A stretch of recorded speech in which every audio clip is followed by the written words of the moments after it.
dia a todos. Nós vimos nessa introdução várias montanhas.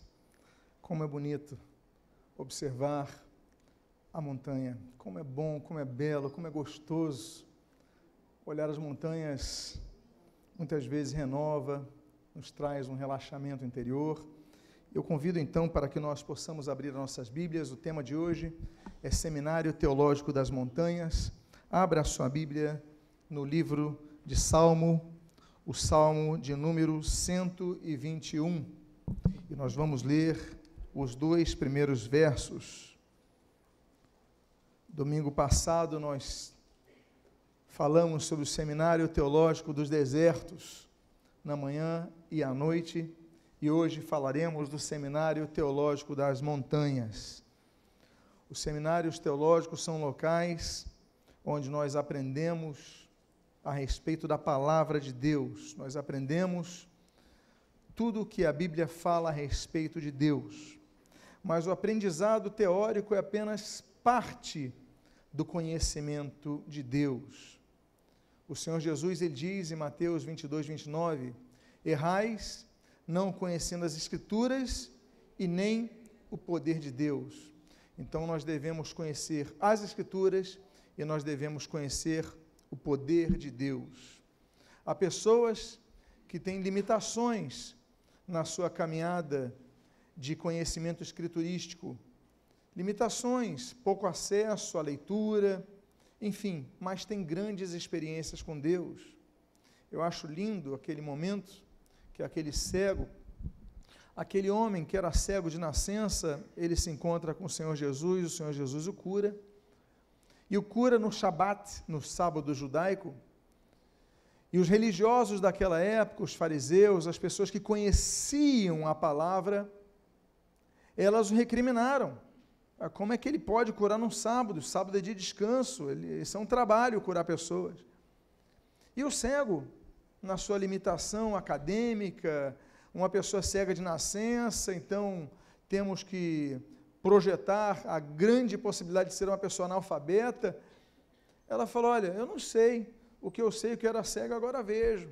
Ele teve experiência com Deus. Há pessoas que têm experiência com Deus, sem conhecer muito das Escrituras Sagradas, ainda que seja nossa obrigação conhecer as Escrituras Sagradas, mas o conhecimento de Deus, ele se dá por uma coisa chamada fé.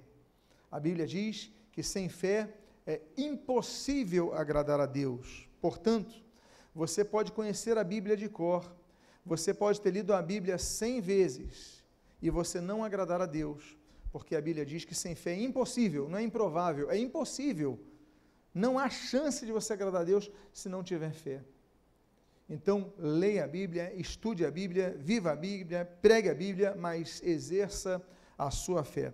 Todos encontraram no livro central das Escrituras Sagradas, no Inário dos Judeus, o livro dos Salmos, e eu gostaria de ler então o versículo 1 e o verso de número 2, o qual nós lemos, elevo os olhos para os montes, de onde me virá o socorro? O meu socorro vem do Senhor, que fez o céu e a terra. Oremos. Pai amado, lemos e havemos de continuar a fazê-lo. As suas palavras contidas no livro, que é lâmpada para os nossos pés e luz para o nosso caminho, como descreve o Salmo 119. Pedimos, Deus, fala conosco nesta manhã. Abençoa-nos, fortalece-nos, que a nossa fé cresça em acordo com a instrução da Tua palavra. E o que nós pedimos, nós Te agradecemos em nome de Jesus. Amém e amém. Quando criança eu pensava que montanha e monte é a mesma coisa, e nós vemos essa percepção no próprio hebraico, porque o hebraico não faz distinção de monte e montanha. Har. Então, por quê? Porque o hebraico é uma língua muito limitada. A língua portuguesa é uma língua muito mais rica, até porque a língua portuguesa vem do latim, e até porque como dizia Olavo Bilac, é a fina flor do Lácio, é a última das flores que brota da região do Lácio, na Itália, ou seja, é a língua mais nova, mais recente do latim. O português ele vem daquela mistura do galego, ali com aqueles dialetos do oeste da Espanha, e vai se misturar com o dialeto que os soldados romanos ali nas suas guarnições vão dedicar nas suas consultas. Temos aí a influência dos mouros, palavras árabes do período dos séculos que os árabes dominaram a região de Portugal. Enfim, é uma língua muito rica. Não tem nem como nós compararmos o hebraico bíblico com o português. Então, o português é mais rico. Agora, ainda assim, a percepção de monte e montanha aqui na Bíblia, ela pode se confundir, mas no Brasil, por exemplo, há uma distinção muito clara. Montanha é aquela elevação acima de 300 metros. Entre 50 e 300 metros são montes ou morros ou até colinas, mas montanhas acima de 300 metros.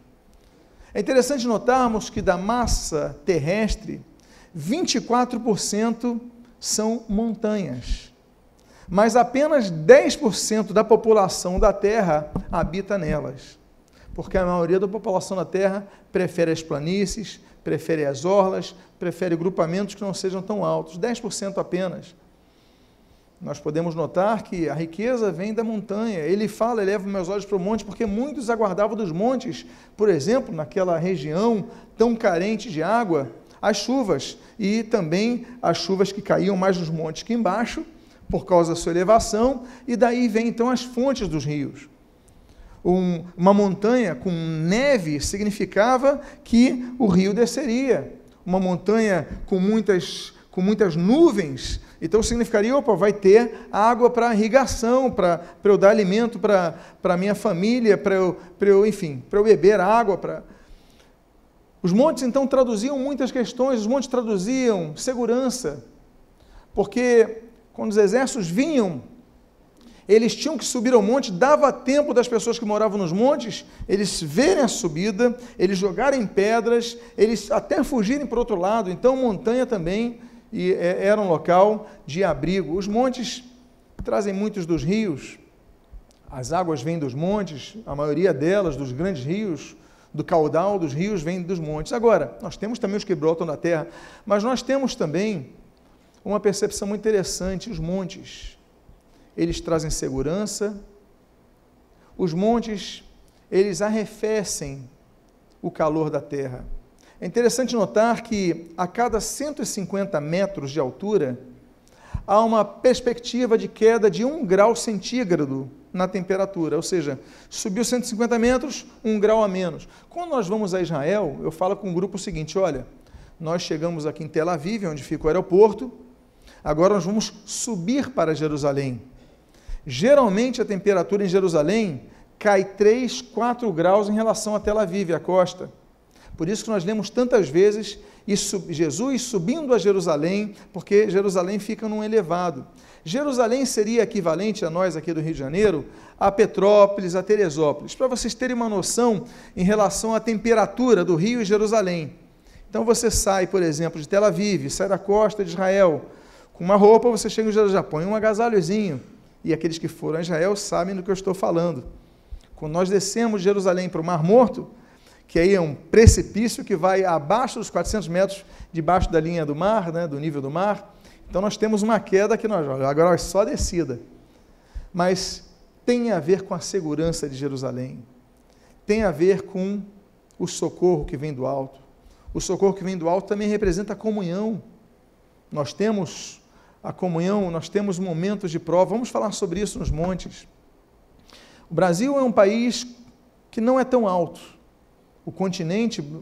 Nosso continente, essa parte leste do nosso continente sul-americano, não é tão alto. A nossa maior elevação, e nós temos aqui um militar que conhece muito bem aquela região, é o Pico da Neblina, fica no Amazonas, no Planalto das Guianas, 2.993 metros. Para você ter noção, 2.995 metros. Para você ter noção, é 1/3 do maior pico do mundo, que é o Monte Everest, a montanha do Everest, 8.848 metros, que fica ali na região do Nepal. ou seja, mais ou menos 1/3 da maior montanha do mundo.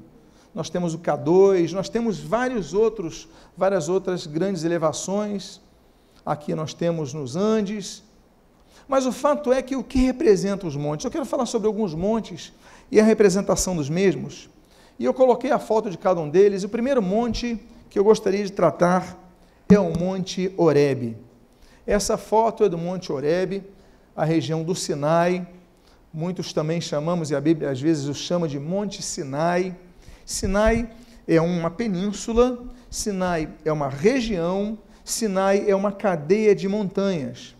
Nessa cadeia de montanhas nós temos várias montanhas, que também alguns chamam de montes, apesar que na percepção brasileira, como eu disse a vocês, há essa distinção, mas nós temos então esse Monte Horebe, que é o monte do chamado. Eu leio para o texto desse monte, dos vários textos que nós podíamos aqui citar, o texto que está no livro de Êxodo, capítulo número 3, nos versos 1 e 2. A Bíblia diz: apacentava Moisés o rebanho de Jetro, seu sogro, sacerdote de Midian, e, levando o rebanho para o lado ocidental do deserto, chegou ao monte de Deus, a Horebe. Você está vendo no hebraico, é Horebe, que significa deserto. E apareceu-lhe o anjo do Senhor numa sarça de fogo, no meio de uma sarça, numa chama de fogo, perdão, no meio de uma sarça. Moisés olhou, e eis que a sarça ardia no fogo, e a sarça não se consumia. O Monte Horebe representa uma mudança na vida de Moisés. Moisés passara 40 anos de forma palaciana, filho de um faraó, ainda que adotado, tinha todos os privilégios. Era um homem hábil, era um homem experiente, era um homem culto, a tal ponto de usar essa cultura na elaboração, composição, compilação, escrituração dos primeiros 5 livros da Bíblia, o Pentateuco. Era homem, a Bíblia não cita isso, mas Flávio Josefo, o historiador judeu, Flávio Josefo, ele cita que ele conduziu uma guerra contra os etíopes e foi vencedor, ainda sendo jovem. Então era um homem que vai ter uma habilidade militar, vai ter uma habilidade no uso dos recursos militares, nas estratégias de guerra. Moisés era um homem muito apto, mas ele comete um assassinato. Ele mata um egípcio. Sim, Moisés, o assassino, o que se pouco fala, mas o que a Bíblia registra. Ele faz da melhor das intenções, proteger um hebreu que estava sendo castigado por esse infame egípcio, mas ele mata o egípcio, e aí, o que ele faz para sobreviver? Vai fugir para o deserto. 40 anos de idade, uma idade muito boa para você usufruir o início de um governo no Egito. Ele perde tudo.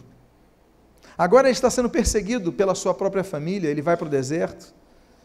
Lá ele constitui família. Lá ele tem um sogro chamado Jetro, ou seja, ele se casa. E aí ele começa então a trabalhar para o seu sogro, e diz a Bíblia que ele está apacentando o rebanho do seu sogro. Ele fica 40 anos numa vida de reclusão, 40 anos se escondendo, 40 anos apacentando ovelhas, cabritos, bodes, no deserto, na solidão. 40 anos dizendo: Deus se esqueceu de mim, não adiantou nada que eu fiz para proteger o meu povo, agora eu estou sozinho. Quando de repente, a Bíblia diz que ele vem do Oriente para o Ocidente, ou seja, ele estava naquela região a leste do Mar Vermelho, e aí ele vê uma sarça, um arbusto, se consumindo em chamas, e uma voz sai de dentro: é Deus. No Monte Horebe, essa foto que você está vendo, acontece o primeiro grande episódio na vida de Moisés. Deus o chama.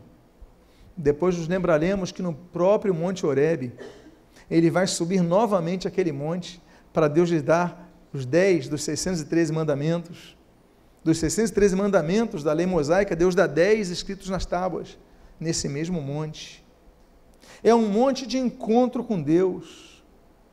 E o encontro com Deus é um encontro que nos traz responsabilidades, é o encontro do chamado. Deus chama pessoas quando elas menos esperam, para que saiam da sua zona de conforto para uma missão. A Bíblia diz, em Gênesis capítulo 6, que havia um homem muito justo na terra chamado Noé. E Deus chama Noé e fala: vou te dar uma tarefa.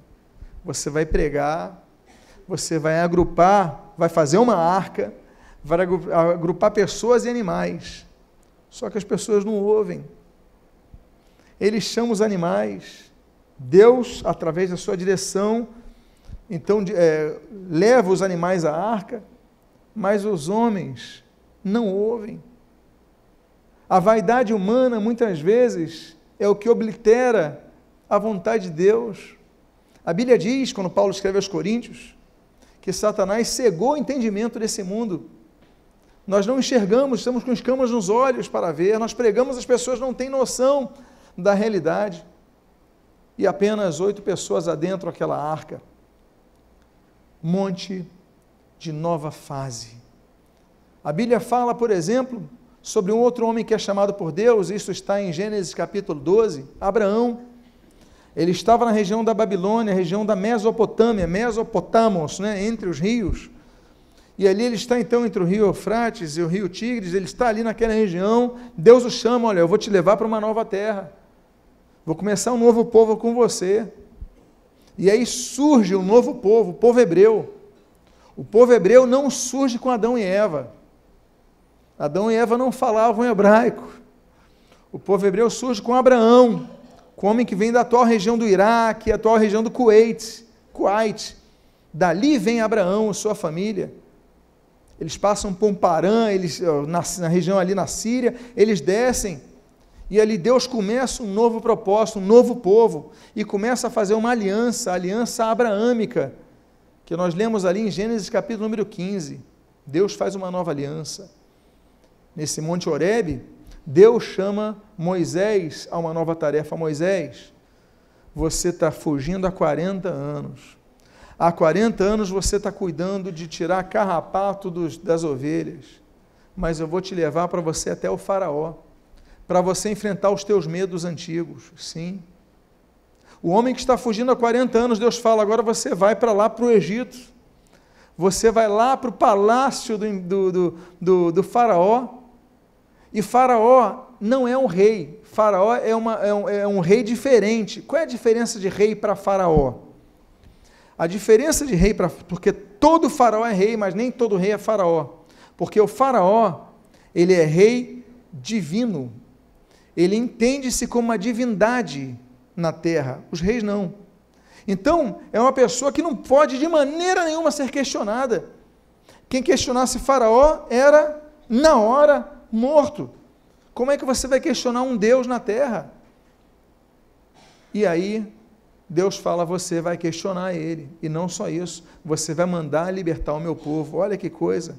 O Monte Horebe, então, nos aponta a locais de pessoas que são chamadas a enfrentarem os seus medos. Não é fácil. A enfrentarem talvez os seus maiores medos, que é o que eu presumo que fosse de Moisés. Moisés não é mais novo, meus amados. Moisés está cansado, Moisés tem 80 anos de idade. Ele fugiu aos 40, meus amados, 80 anos de idade. Temos pessoas aqui com essa idade. Eu não sei o que é ter 80 anos, mas eu imagino que há mais cansaço, há menos paciência para algumas coisas, não é verdade? Você já viveu tantas coisas, vai ficar ouvindo a mesma coisa, chega uma hora que o seu humor é mais limitado, aí você tem mais dificuldade em dormir, acorda muito cedo. Moisés queria descansar e Deus chama o sujeito para enfrentar Faraó. Horebe nos aponta a locais onde Deus nos leva para sairmos nossa zona de conforto e enfrentarmos novos desafios. Pessoas chamadas por Deus, Josué, chamado por Deus, capítulo número 1 de Josué, para adentrar com o povo a terra prometida. Gideão é chamado por Deus para libertar Israel, Juízes capítulo 6, da mão dos midianitas. Nós temos tantas pessoas chamadas por Deus. Eliseu, 2 Reis capítulo 2, é chamado por Deus. Olha, Eliseu, um homem de posses, Eliseu, um homem com estrutura financeira. Eliseu, e aí Elias vai e chama Eliseu, vem, um chamado, aliás, nem disse, passou por ele, seguiu, e ele sabia que tinha que segui-lo. E Eliseu vai e segue. Nós temos João Batista, chamado por Deus, para pregar, a partir do deserto, a vinda do Messias, Lucas capítulo 1.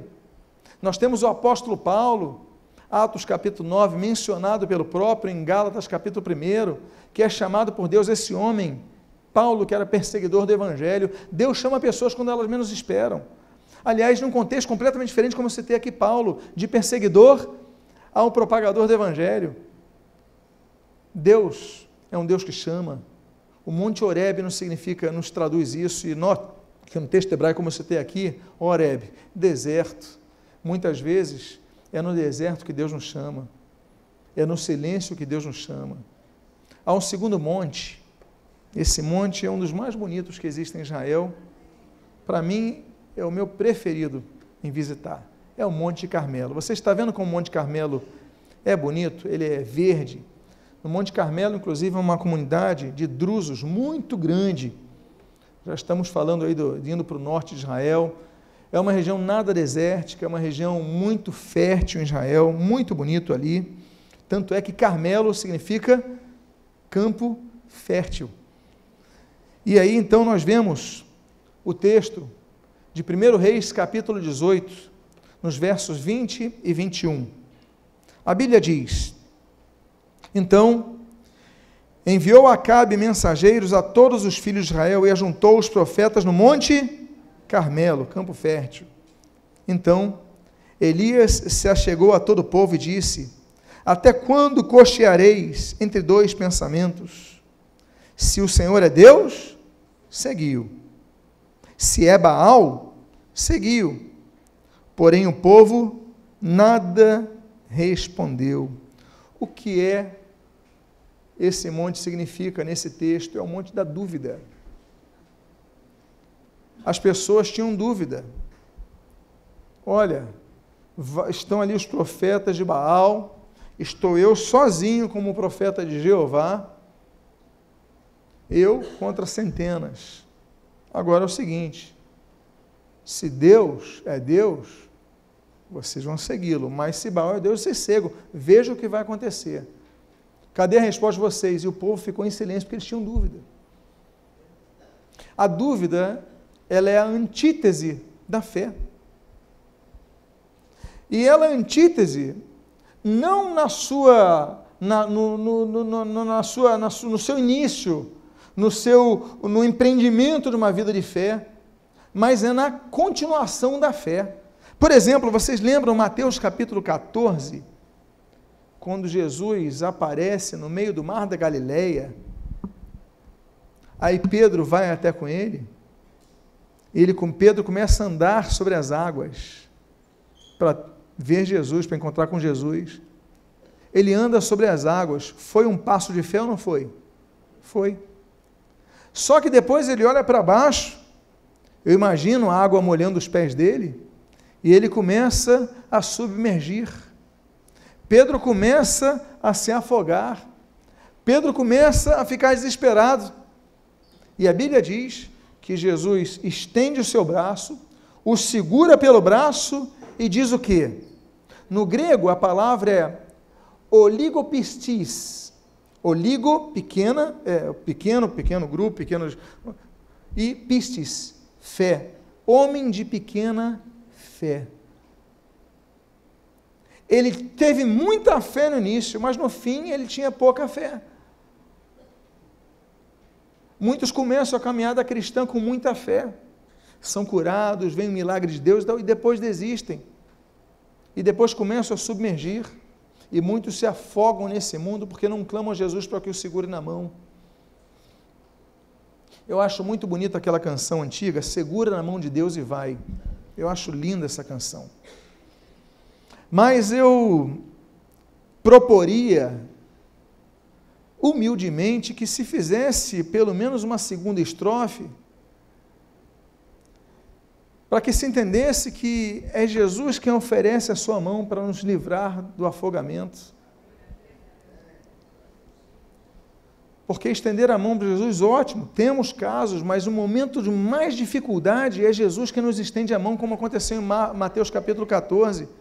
Jesus estende a mão, segura o braço, só depois ele fala, homem de pequena fé. A ordem de Mateus é muito interessante. Jesus não fala homem de pequena fé quando ele está afundando. Primeiro Jesus segura no braço dele. Eu acho essa ordem linda, porque primeiro Jesus nos salva, depois ele nos instrui, depois ele nos corrige. Ele não quer que nos afoguemos, ele quer segurar nossa mão, mas ele quer nos ensinar a perdermos as nossas dúvidas. Nós falamos de Tomé, capítulo 20 de João, nós temos o famoso Tomé, o homem da dúvida. Aí João, capítulo 20, ele fala, não, quero ver sua mão, se tem a marca dos cravos, quero ver o seu lado, se está com a marca da lança. Tomé quer tocar para ver. Aí a gente fala, homem sem fé, olha, em primeiro lugar, era a segunda vez que Jesus aparecera ressurreto aos discípulos. Na primeira, Tomé não estava, foi no domingo anterior, o domingo da ressurreição. O João capítulo de número 20 é o domingo posterior, estou falando de uma semana depois que Jesus aparece a Tomé. Jesus tem várias aparições na sua ressurreição. A primeira aparição que Jesus, depois de ressurreto, ele aparece a Maria, aquela mulher que fora endemoniada. Na segunda oportunidade, Jesus aparece a Maria, mãe de Jesus, junto com Salomé. Na terceira oportunidade, Jesus aparece aos discípulos de Emaús, que não o reconhecem. Por que não o reconhecem? Porque Jesus já está com o corpo glorificado. Por isso que Tomé também duvida, porque a aparência muda. A Bíblia fala sobre as ressurreições dos corpos. A Bíblia fala de 2 ressurreições no porvir. Na ressurreição, nós ganharemos um corpo incorruptível, como o apóstolo Paulo fala em 1 Coríntios capítulo 15. É um corpo incorruptível, significa sem a corrupção do tempo. Nós temos o corpo com corrupções do tempo, nós herdamos doenças de nossos pais. O nome disso, aliás, a ciência mostra o DNA. Então, uma mãe que fuma, por exemplo, na gravidez, ela pode afetar o feto, não pode ou não pode? Uma pessoa que é drogada na gravidez, não pode afetar o feto? Uma pessoa que tem uma doença venérea, ele não pode afetar o feto? Uma enfermidade de um avô, não pode ser transmitido para as gerações? O nome disso é corruptibilidade do corpo. A Bíblia diz que nós ressuscitaremos, o apóstolo Paulo fala sobre isso, num corpo incorruptível, ou seja, todas as heranças genéticas corrompidas que nós herdamos, elas serão anuladas. Então a nossa aparência será diferente. Nossa aparência será tão diferente que Jesus, que caminhava com os discípulos, 3 dias depois ressuscita, os discípulos de Emaús conversam com ele e não reconhecem. Tomé diz, não, mostra a mão, porque a aparência física de Jesus era outra. A nossa aparência vai ser outra. Diga à pessoa que está do seu lado, você vai ser ainda mais bonito do que já é.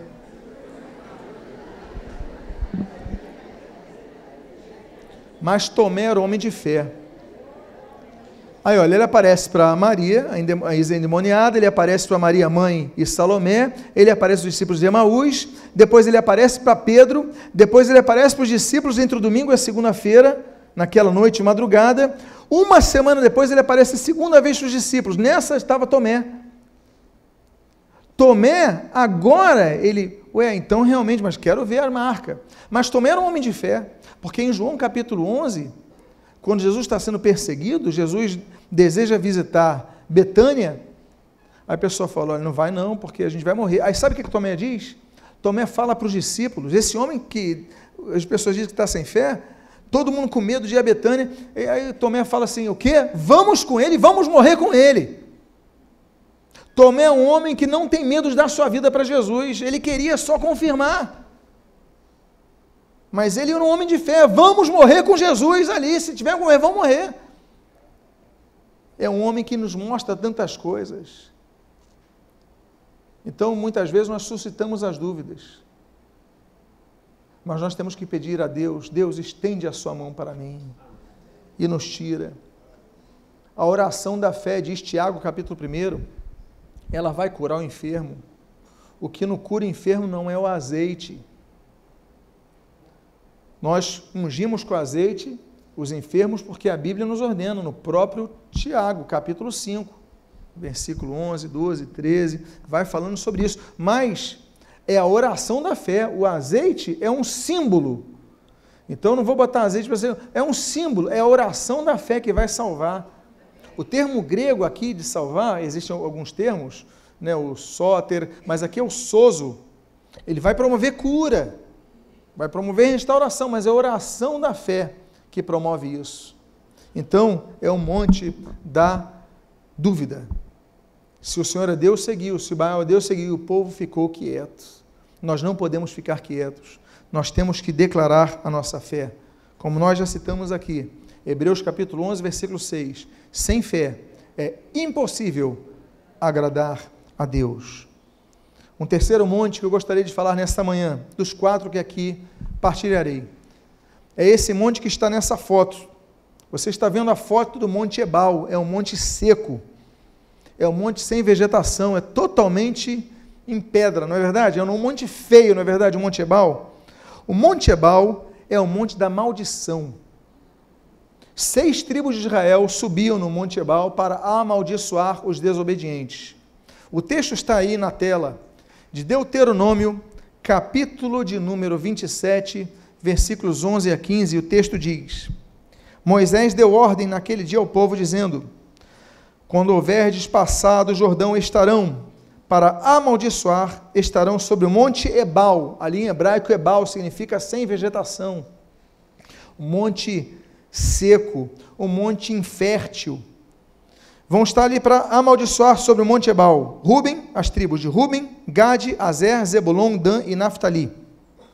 Os levitas testificarão a todo o povo de Israel em alta voz e dirão: maldito o homem que fizer imagem de escultura ou de fundição, abominável ao Senhor, obra de artífice, e a puser em lugar oculto. E todo o povo responderá: amém. Há uma maldição muito forte, são 12 maldições, mas o bojo aplica-se à maldição da idolatria. A idolatria cega. A Bíblia fala sobre a queda de Satanás em palavras de duplo sentido, duplo significado, dupla aplicação, em Isaías capítulo 14 e Ezequiel capítulo número 28. Isaías capítulo número 14 cita que é exatamente a idolatria que faz Satanás cair, porque ele quer receber a glória para ele. Ele quer colocar o trono dele acima do trono de Deus. Ele quer colocar o trono dele acima de todos e receber a glória. E esse mesmo pecado é o que ele faz e incute na mente de Adão e Eva. Olha, vocês serão como deuses. Ou seja, ignorarmos que existe Deus acima de nós para ser adorados. Aí, nós vemos que esse desejo não muda. Não muda em Adão, não muda lá em Jericó, quando a Bíblia menciona que Jesus é levado a um monte em Jericó, o chamado Monte da Tentação, onde Jesus, 40 dias, 40 noites, é levado para ser preparado, e no 40º dia Jesus é tentado. E aí ele fala: olha, todos os reinos te darei nesse mundo, sob o pináculo do templo, se prostrado me adorares. Ele não mudou. Passaram milhares, milhões de anos, ele continua querendo adoração. Ele quer ser adorado. Ele não quer dividir a glória a Deus. E esse espírito que ele tem nos seus seguidores. A Bíblia fala que Satanás, a Bíblia fala em Apocalipse capítulo 12, que a sua cauda arrastou 1/3 das estrelas do céu. Aplicando a terminologia de estrela para anjos, como a própria Bíblia equivale várias vezes, 1/3 dos anjos, eles caem com Satanás, são rebelados, se tornam rebeldes contra Deus, e nesse mesmo espírito querem receber adoração. É por causa disso que 1 Coríntios capítulo 10, a Bíblia diz que quem se quem adora um ídolo, quem se prostra um ídolo, está adorando a demônios. Porque atrás de cada estátua que você adora para clamar, para pedir, existe um demônio querendo adoração, receber a glória. Eles nos enganam. Há muita idolatria, meus amados irmãos, nesse mundo. Os anjos estão aí nas regiões celestes, Efésios capítulo 6, estão querendo adoração. Olha, como vocês sabem, meu pai é de Portugal, e próximo à fronteira com a Espanha. Nós estamos a 1h30 do Porto e umas 2 horas de Santiago de Compostela, que é uma cidade ali da Galícia, do noroeste da Espanha, muito conhecida por causa de um templo dedicado a Santiago de Compostela. Todo mundo já ouviu falar, não já? É uma cidade muito idólatra, é muito pesada. Já estive lá algumas vezes. E uma coisa que me chamou a atenção é que quando você entra, tem 4 entradas, e quando você entra, não sei se alguém aqui já foi, alguém já esteve lá, em Santiago de Compostela? Bom, quando você for, tem a entrada principal, tem 4 entradas, mas tem a principal. Aí você entra, do lado esquerdo, tem um altar para Jesus, tem a imagem de Jesus lá, na cruz e tal. Mas no centro desse templo, existem o que dizem ser os ossos de Santiago, Tiago, o apóstolo Tiago. E a fila é enorme. Aí você tem que pegar a fila, sobe a escada, aí está aqui eu podia até ter colocado a foto, aqui é a urna onde estão os ossos de Tiago, São Tiago, aí a pessoa põe a mão, reza e vai. A fila é só para isso. Eu já entrei na fila, toquei ali, falei, misericórdia, Senhor, desse povo cego, porque adoração só a Deus. Adoração só a Deus. É uma tristeza. A Bíblia diz em Apocalipse capítulo 22 que o anjo não permitiu ser adorado por João. Sou conservo teu. O anjo. E aqui na terra se cultua a São Gabriel, a São Miguel. Atos capítulo 10.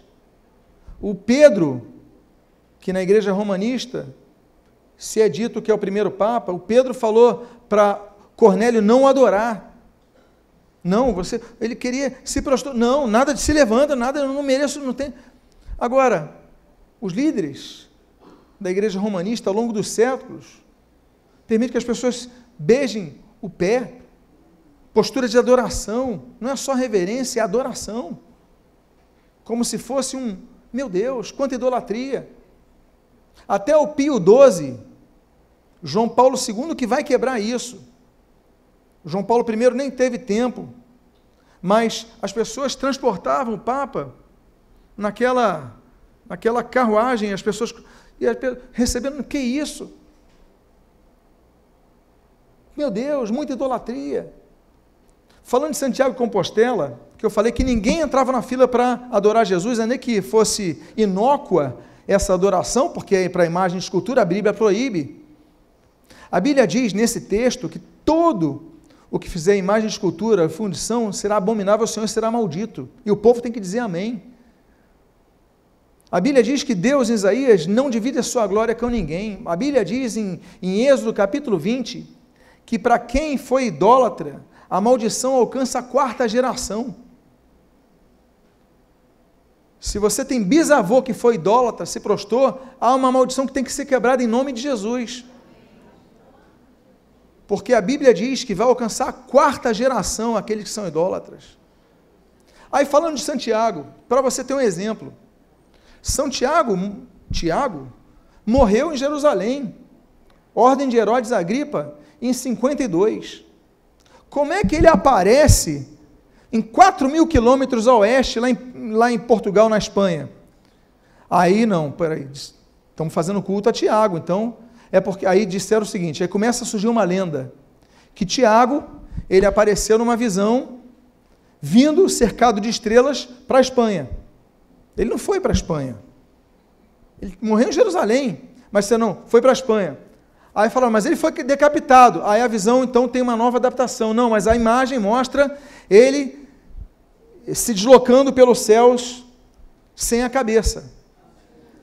Aí no século XII, o bispo de Braga, Braga é uma cidade ao norte de Portugal, não sei se alguém conhece Braga. Braga, esse bispo foi a Jerusalém no século XII e conseguiu a cabeça de Tiago, levou para Braga, em Portugal. Então nós tínhamos na Espanha cultuando o corpo de Tiago e foi criada uma catedral em Braga para cultuar a cabeça de Tiago. Aí o rei de Leão, um dos reinos da Espanha, ele manda roubar a cabeça de Braga e leva para Santiago, para hoje é onde é Santiago de Compostela. Compostela é campo de estrelas, né?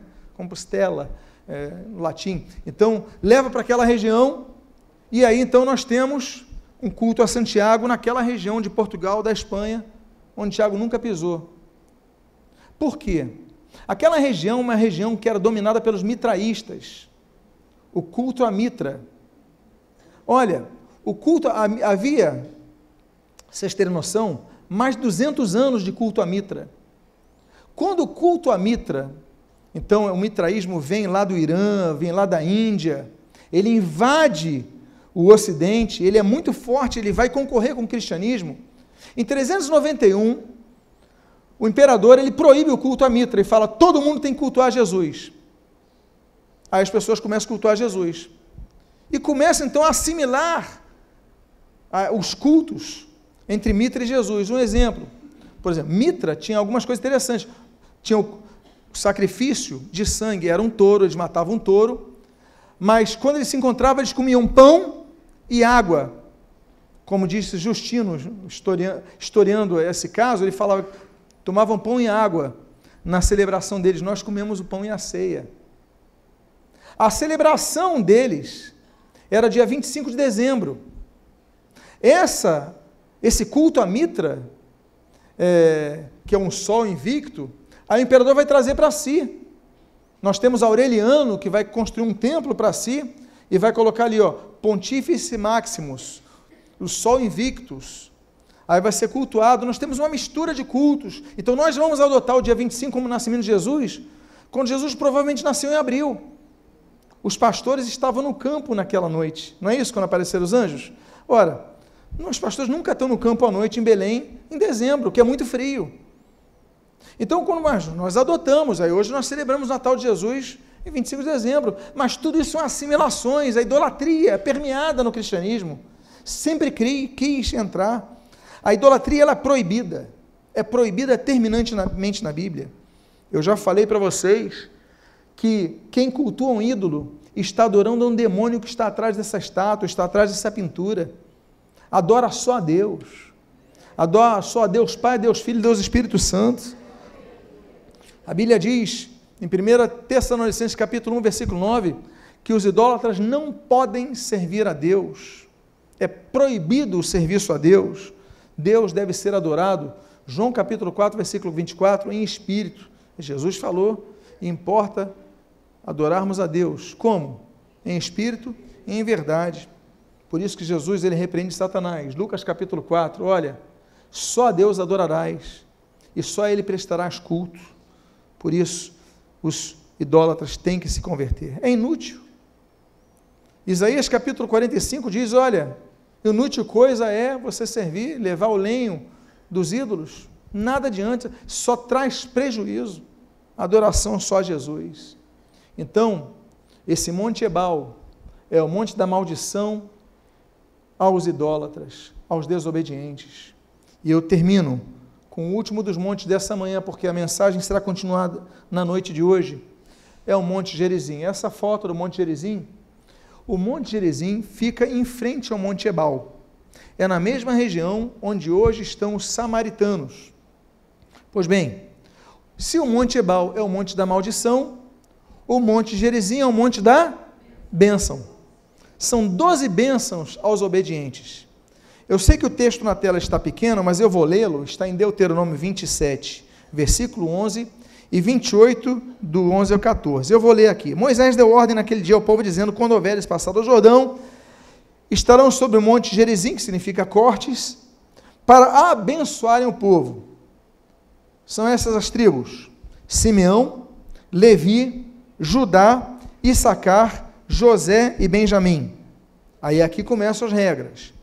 Se atentamente ouvires a voz de Deus, tendo cuidado de guardar todos os seus mandamentos que hoje te ordeno, o Senhor te exaltará sobre todas as nações da terra. Virão sobre ti, olha só que coisa bonita, olha que impressionante isso, virão sobre ti e te alcançarão todas estas bênçãos. Presta atenção, há uma expressão no Brasil, fala assim, eu vou correr atrás da minha bênção. Você já ouviu isso, né? Vou correr atrás da minha bênção. Mas aqui está dizendo o oposto. Virão as bênçãos sobre ti e te alcançarão. As bênçãos que correm atrás da gente. A gente está caminhando, a bênção chega e nos alcança. Não é isso que diz o texto? Então, para os obedientes, a bênção nos alcançam. As bênçãos nos alcançam.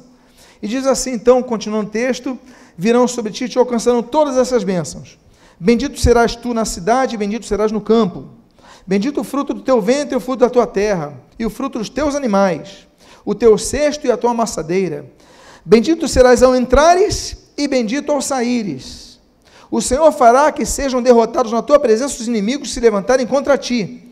Por um caminho sairão contra ti, mas por 7 caminhos fugirão da tua presença. Quantos dizem amém para isso? Amém.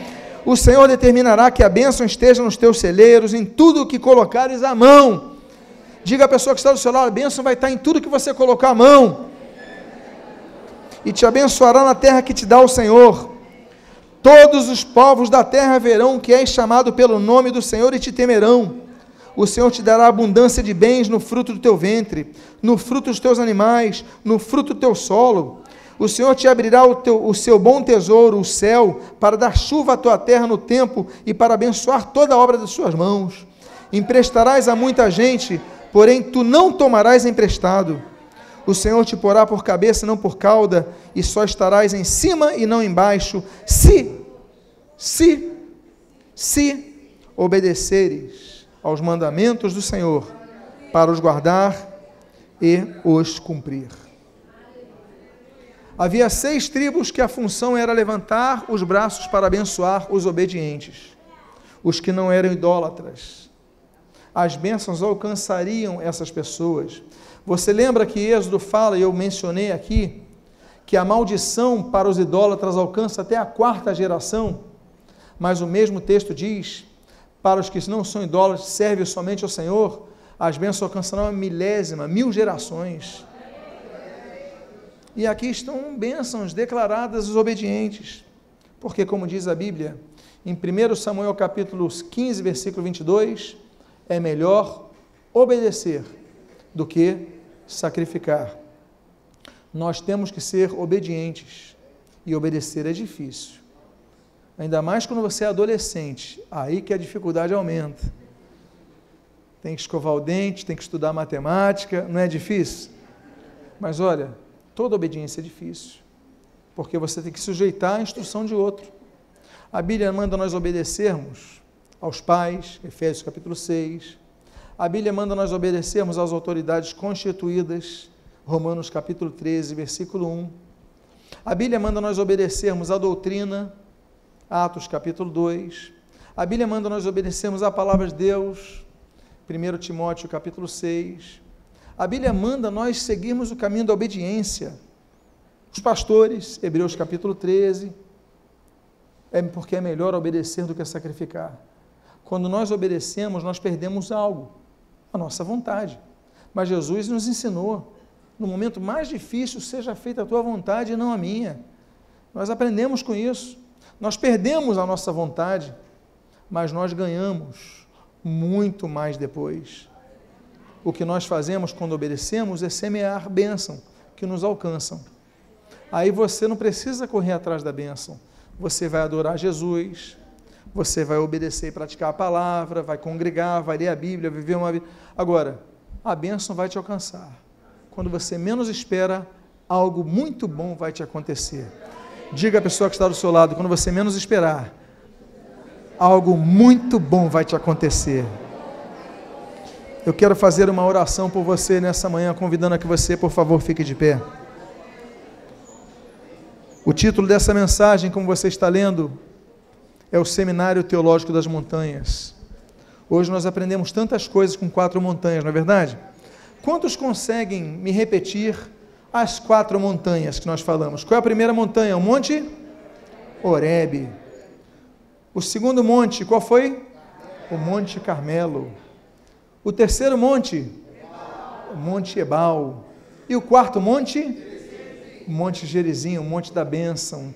Diga à pessoa que está do seu lado, passe ao lado do Monte Gerizim, que tem bênção esperando por sua vida. Eu quero fazer uma oração por você, mas hoje eu vou fazer algo diferente.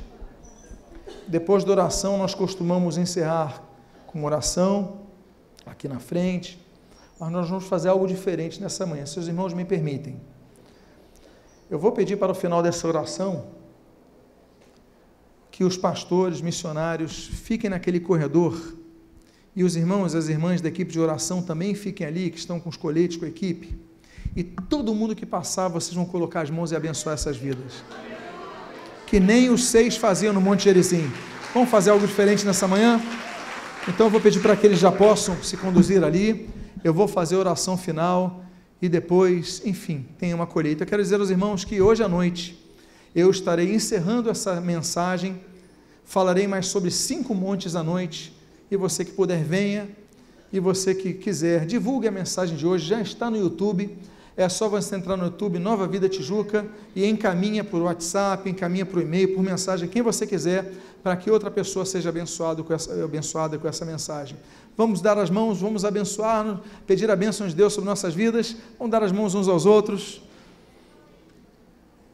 Pai amado, nós te glorificamos, nós te agradecemos, pela instrução da tua palavra. Deus, às vezes nos levas aos desertos, às vezes nos levas aos montes, mas em todos os locais onde nos levas, nos trazes ensino da tua palavra. Permita-nos, Pai, que sejamos ouvintes atentos à tua voz, com os olhos abertos ao teu caminho, para que não falhemos, não nos desviemos jamais. Dá-nos força ao que nós pedimos nos momentos difíceis, dá-nos ânimo nos momentos de perseguição. Senhor, derrota os nossos inimigos, como nós lemos aqui na tua palavra, e dá-nos livramento